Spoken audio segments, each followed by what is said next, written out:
અમદાવાદ ખાતે cold play કન્સર્ટમાં Ahmedabad police અને ટ્રાફિકની કામગીરીને ગૃહ રાજ્યમંત્રી હર્ષ સંઘવી દ્વારા બિરદાવવામાં આવી હતી. વિશ્વભરમાં પ્રસિદ્ધ બ્રિટિશ બેન્ડ કોલ્ડ પ્લેનો ભારતનો સૌથી મોટો કન્સર્ટ અમદાવાદમાં 25 અને 26 જાન્યુઆરી 2025 દરમિયાન યોજાયો હતો. આ કન્સર્ટમાં ભાગ લેવા માટે લાખો લોકો શહેરમાં પહોંચ્યા હતા. આ કાર્યક્રમને સફળ બનાવવા માટે મુખ્યમંત્રી ભૂપેન્દ્ર પટેલના માર્ગદર્શનમાં રાજ્ય સરકારે આયોજકો સાથે કડેપગે રહીને પૂરતો સહયોગ આપ્યો હતો. રાજ્ય સરકાર તરફથી પોલીસ વિભાગ, અમદાવાદ મ્યુનિસિપલ કોર્પોરેશન અને અન્ય વિભાગોએ યોગ્ય સંકલન સાથે દર્શકોની સુવિધા માટે સુરક્ષા, ટ્રાફિક, મલ્ટીમોડલ ટ્રાન્સપોર્ટેશન અને ઇમરજન્સી સેવાઓ માટે ચુસ્ત આયોજન કર્યું હતું. અમદાવાદમાં આયોજિત આ કન્સર્ટમાં અમદાવાદ પોલીસ વિભાગની કામગીરી પણ ખૂબ મહત્વની રહી હતી અને અમદાવાદ પોલીસની આ જ કામગીરીને બિરદાવવા ગૃહ રાજ્યમંત્રી હર્ષ સંઘવીએ પોલીસ કમિશનર કચેરી શાહીબાગ ખાતે પહોંચ્યા હતા અને અમદાવાદ પોલીસની સમગ્ર ટીમને અભિનંદન પાઠવ્યા હતા અને કાર્યરત પોલીસ અધિકારી અને કર્મીઓનું સન્માન પણ કરવામાં આવ્યું હતું.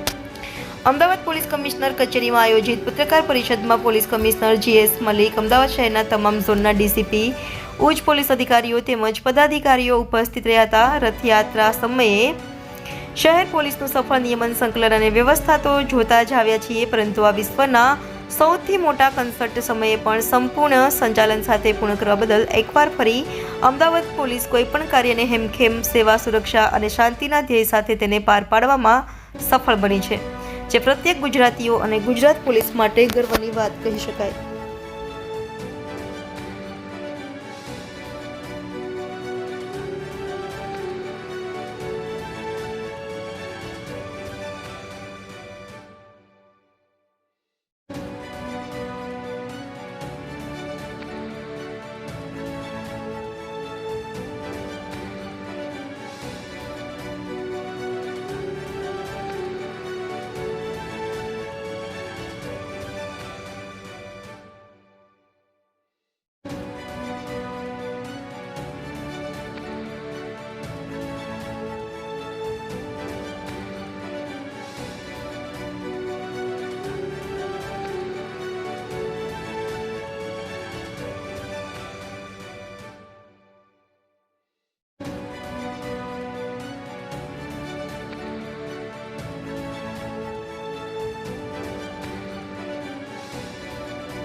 આજે અમદાવાદ શહેર પોલીસ કમિશનર કચેરી ખાતે અમદાવાદ શહેરના સૌ સિનિયર અધિકારીઓ જોડે એક રિવ્યુ બેઠકમાં મળવાનું થયું અને ખાસ કરીને અમદાવાદ શહેર પોલીસ કમિશનર શ્રી GS મલિકજી અને એમની આખી ટીમને રાજ્ય સરકાર વતી હાલમાં દેશ નહીં પરંતુ દુનિયાભરમાં જે મેનેજમેન્ટ માટે ખાસ કરીને દુનિયાભરના લોકોએ જે રાજ્ય સરકાર અને અમદાવાદને જે અભિનંદન આપ્યા છે, એવા ઇન્ટરનેશનલ કોન્સર્ટમાં જે બંદોબસ્તની પ્લાનિંગ હતી એ પ્લાનિંગ જોડે જોડાયેલા સૌ અધિકારીઓને ખાસ અભિનંદન આપવા અહીં આવ્યો હતો.